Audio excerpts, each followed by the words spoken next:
निकट भविष्यमै सम्पन्न हुन लागेको स्थानीय तहको निर्वाचनमा आफूले जनताको माझमा व्यक्त गर्ने प्रतिबद्धता अथवा आफूले स्थानीय तहमा विजय प्राप्त गरेपछि गर्न चाहेका कामहरूलाई कुनै लामो भूमिका नबाँधिकन कुनै शब्दले घेरेर कुनै आवरण दिएर लामो बनाउने भन्दा पनि असाध्यै संक्षिप्त रूपमा हामीले के गर्न सक्छौं भन्ने कुराहरू बुदागत रूपमा तयार गरेर जसलाई हामीले हाम्रो प्रतिबद्धता पत्र नाम दिएर सार्वजनिक गर्न लागेका छौं। यस क्रममा यो प्रतिबद्धता तयार गर्नको लागि मेरो साथमा रहनुहुने यो प्रतिबद्धता तयारी समितिका सबै साथीहरूलाई धन्यवाद दिन चाहन्छु। त्यसैगरी यसलाई अन्तिम रूप दिन सहयोग गर्नुहुने सबै पदाधिकारी सदस्यहरूलाई धन्यवाद दिँदै यो प्रतिबद्धता वाचन गरेर सार्वजनिक गर्ने अनुमति चाहन्छु। राष्ट्रिय प्रजातन्त्र पार्टीको प्रतिबद्धता पत्र स्थानीय तह निर्वाचन 2079। राष्ट्र, राष्ट्रियता, प्रजातन्त्र, स्थायित्व र समृद्धिका लागि मुलुकमा सर्वधर्म समभाव, पूर्ण धार्मिक स्वतन्त्रता सहितको सनातन धर्म सापेक्ष हिन्दू राष्ट्र, संवैधानिक राज संस्था सहितको प्रजातन्त्र, सुदृढ स्थानीय स्वायत्त शासन प्रणाली, बृहत राष्ट्रिय एकता र आर्थिक उदारीकरण राष्ट्रिय प्रजातन्त्र पार्टीका आधार स्तम्भ हुन्। मुलुकको गौरवपूर्ण इतिहास, धर्म, संस्कृति, परम्पराको जगेर्ना गर्दै सबै हाम्रै जीवनकालमा सबल, समृद्ध र नवीन नेपाल निर्माण गर्न सम्भव छ भन्दै राष्ट्रिय प्रजातन्त्र पार्टी राष्ट्रिय राजनीतिको विकल्पसहित खडा भएको छ। परम्परागत रूपमा चलिआएका मूल्य मान्यतालाई निरन्तरता दिँदै सो मान्यतामा समयानुकूल सुधार गर्दै जाने विषयमा राप्रपा प्रतिबद्ध छ। राष्ट्रिय प्रजातन्त्र पार्टीले शिक्षा, स्वास्थ्य, कृषि, भौतिक पूर्वाधार विकास निर्माण लगायत स्थानीय साधन स्रोत परिचालन र रोजगारी सिर्जना लगायतका विषयलाई उच्च प्राथमिकता दिनेछ भने भ्रष्टाचारमा शून्य सहनशीलताको नीति अवलम्बन गर्नेछ। तसर्थ युवा, बालबालिका, महिला, ज्येष्ठ नागरिक, उत्पीडित, अल्पसंख्यक, किसान, मजदुर, उद्यमी लगायत सबै वर्ग र क्षेत्रका नागरिकको आर्थिक, सामाजिक र जनजीविकाको संरक्षण गर्ने सहज वातावरण सिर्जना गर्न निम्न प्रतिबद्धतासहित स्थानीय तहको निर्वाचनमा राप्रपालाई हलो चुनाव चिन्हमा आफ्नो अमूल्य मत दिन आम मतदातासँग हार्दिक अनुरोध गर्दछ। सुशासन, भ्रष्टाचार मुक्त स्थानीय तह, जनतालाई निष्पक्ष र छिटो छरितो सेवा, चुनाव जितेको 6 महिनाभित्र विपन्न परिवारको पहिचान गर्ने, 6 महिनाभित्र सबै स्थानीय ऐनहरूको निर्माण तथा परिमार्जन गर्ने।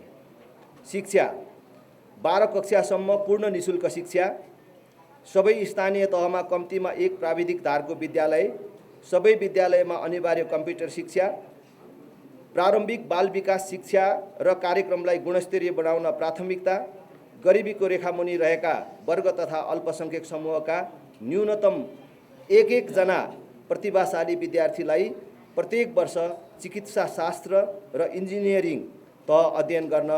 छात्रवृत्ति, विद्यालयका छात्राहरूलाई निशुल्क सेनिटरी प्याड वितरण, विद्यालयमा छात्र मैत्री वातावरण निर्माण, सबै विद्यालयमा छात्रा शौचालय अनिवार्य रूपमा निर्माण,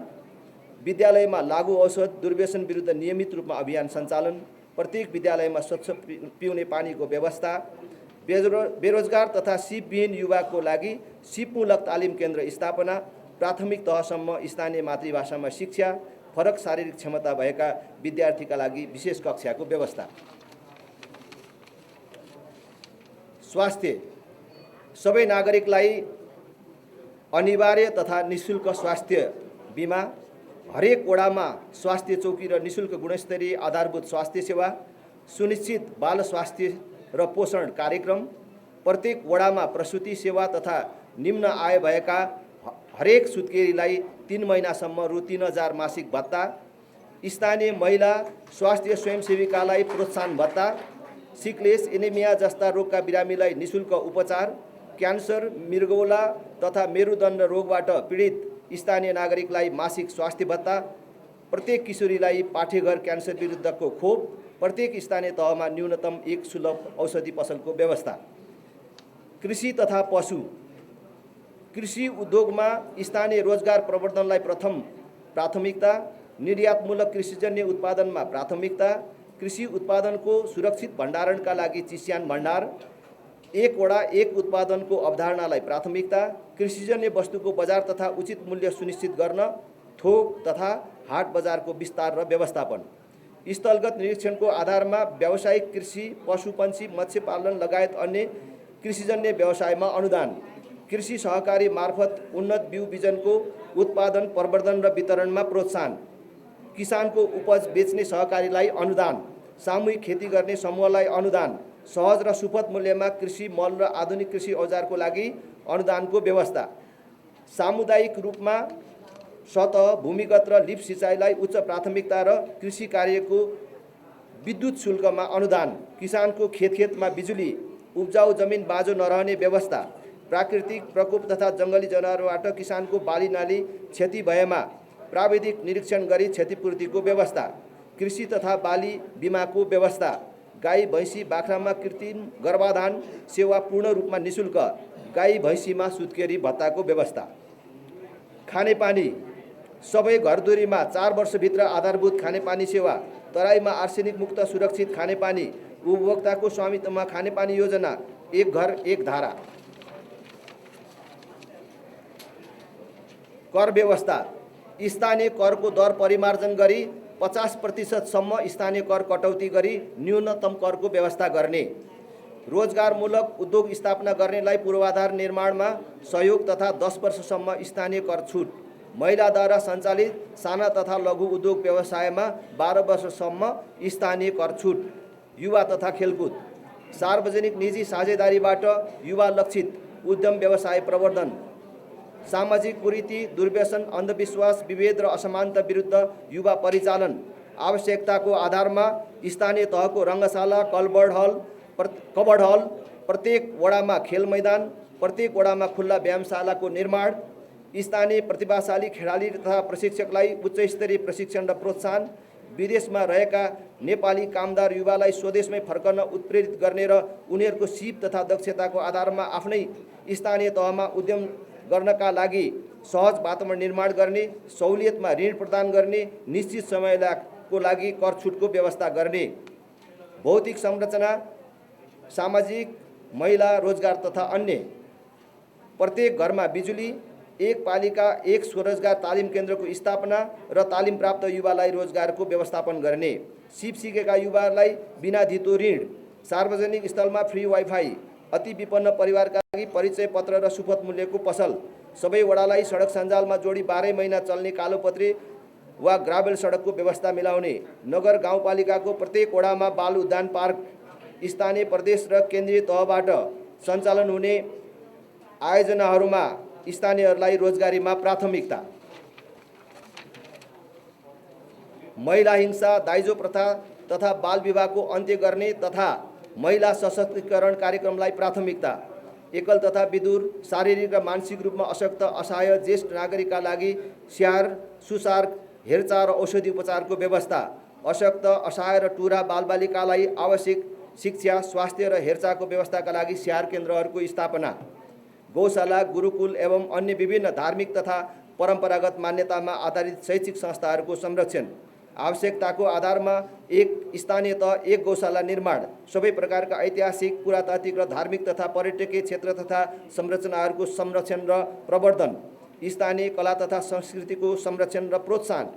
ज्येष्ठ नागरिकलाई देशभित्र निशुल्क धार्मिक यात्राको व्यवस्था, सबै प्रकारका जातीय छुवाछुत र भेदभावको पूर्ण रूपमा अन्त्य गर्ने, सबै ज्येष्ठ नागरिकहरूले प्राप्त गर्ने सेवा सुविधा घर दैलोमा नै पुर्याउने व्यवस्था, प्रत्येक महिनाको एक पटक सबै ज्येष्ठ नागरिकहरूलाई घर दैलोमा नै आधारभूत स्वास्थ्य परीक्षणको व्यवस्था, सामुदायिक वनरलाई उपभोक्ताको आय आर्जनसँग जोड्ने र व्यवस्थित गर्ने, भूमिहीन तथा घरबारविहीन नागरिकहरूको लागि एकल तथा सामूहिक आवासको व्यवस्था,